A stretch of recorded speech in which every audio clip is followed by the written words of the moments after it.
Bismillahirrahmanirrahim. Assalamualaikum warahmatullahi wabarakatuh. Bersyukur kepada Allah mengucapkan Alhamdulillahirabbil alamin. Bersalawat kepada Nabi Muhammad mengucapkan Allahumma sholli ala Sayyidina Muhammad. Baiklah, pembelajaran kita mulai dengan membaca basmalah. Bismillahirrahmanirrahim. Apa kabarnya? Alhamdulillah, luar biasa. Allahu Akbar. Hari ini kita masih melanjutkan pelajaran kita agama Islam di kelas 4B semester 2. Pelajaran kita pelajaran 5, Aku Cinta Nabi dan Rasul, ya. Kita akan membahas tentang kisah keteladanan Nabi Musa. Keteladanan Nabi Ayub sudah kita bahas pada minggu yang lalu, ya. Keteladanan Nabi Musa, Musa lahir di zaman Raja Fir'aun. Di masa itu Fir'aun memerintahkan setiap bayi laki-laki yang lahir harus dibunuh karena pengaruh mimpinya. Jadi Nabi Musa itu bermimpi kalau ada bayi laki-laki maka nanti akan akan membahayakan kedudukannya, maka setiap yang lahir laki-laki itu harus dibunuh. Allah melindungi Nabi Musa, ya, dengan menurunkan ilham kepada ibunya Musa. Ilham itu semacam pemikiran begitu, ya, semacam pendapat bahwa Musa kecil masih bayi itu dimasukkan ke dalam peti, kemudian dihanyutkan ke sungai Nil. Musa diselamatkan oleh seorang wanita bernama Asia. Asia, ingat, bukan Aisyah, tapi Asia. Jadi Asia ini adalah istri dari Raja Fir'aun, ya. Karena melihat anak itu, Fir'aun marah. Akan tetapi dengan membujuk rayu Asia, luluhlah hatinya Fir'aun, sehingga dia tidak jadi membunuh Musa kecil, ya. Satu ketika Musa menangis karena kehausan.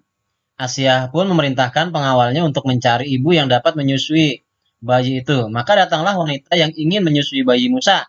Namun setiap kali ada yang hendak menyusuinya, bayi Musa tidak mau dan dia tetap menangis. Hingga akhirnya ada seorang wanita bernama Yukabat. Wanita ini menggendong dan menyusuinya. Seketika juga Musa kecil tadi terdiam dan berhenti menangis sampai tertidur nyenyak. Mereka tidak tahu bahwa Yukabat itu adalah ibunya Nabi Musa sendiri, ya.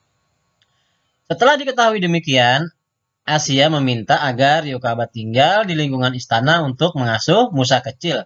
Yukabat pun bersedia dan dengan senang hati mengasuh anaknya sendiri di lingkungan istana yang tidak diketahui oleh istrinya Fir'aun kalau itu adalah anak yang dihanyutkan tadi. Nabi Musa sebenarnya suka menolong, ya. Suatu ketika beliau ada di negeri namanya Madian, ada sekumpulan orang yang sedang memberi minum ternaknya. Namun di antara mereka itu ada dua orang gadis yang sedang mengikat ternaknya. Musa menyapanya, mengapa tidak ikut bersama mereka mengambil air? Kedua gadis itu menjawab, kami tidak dapat mengambil air kecuali sesudah orang itu semua telah selesai mengambilnya. Karena itu kami tidak kuat berebut dengan mereka berdesak-desakan, ya. Bapak kami sudah tua, karena itu pula tidak sanggup datang kemari untuk mengambil air. Seketika itu pun Musa menolong kedua gadis itu untuk memberikan minum kepada ternak mereka. Setelah menolong, Musa berteduh di bawah pohon dan berdoa, ya Tuhanku, sesungguhnya aku membutuhkan kebaikan yang Engkau turunkan kepadaku, ya. Kedua gadis yang ditolong itu pun ke rumahnya, ya, dan menceritakan kepada ayahnya bahwa telah ditolong oleh seorang laki-laki yang berhati mulia. Salah seorang dari gadis itu berkata, ya ayahku, ambillah ia sebagai orang yang bekerja pada kita. Kelihatannya dia adalah orang yang dapat dipercaya. Kemudian ayahnya pun mengabulkan permintaan putrinya. Ayah dari wanita itu tak lain adalah Nabi Syuaib. Disinilah perjumpaan antara Nabi Syuaib dengan Nabi Musa, yang pada akhirnya Nabi Syuaib menikahkan salah satu putrinya dengan Nabi Musa. Cerita berikutnya adalah Nabi Musa menghadapi Fir'aun.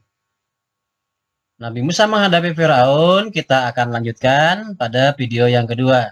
Baik, terima kasih.